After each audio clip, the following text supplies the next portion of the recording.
পর্যটন এলাকা সাজেকে এখনও আটকা আছেন ৬ শতাধিক পর্যটক।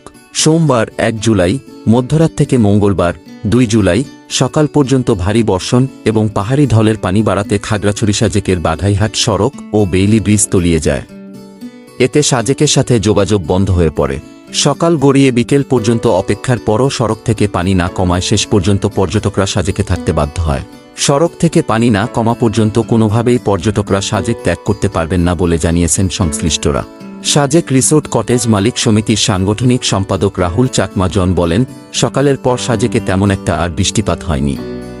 তবে বিকেল পর্যন্ত বাঘাইহাট সড়কে পানি না কমায় পর্যটকরা সাজেক ত্যাগ করতে পারেনি। গাড়ি আসা যাওয়া বন্ধ থাকায় সকলেই সাজেকে অবস্থান করতে বাধ্য হচ্ছেন। তিনি আরও বলেন, যতক্ষণ পর্যন্ত সড়ক থেকে পানি কমবে না ততক্ষণ পর্যন্ত গাড়ি চলাচলের সুযোগ নেই।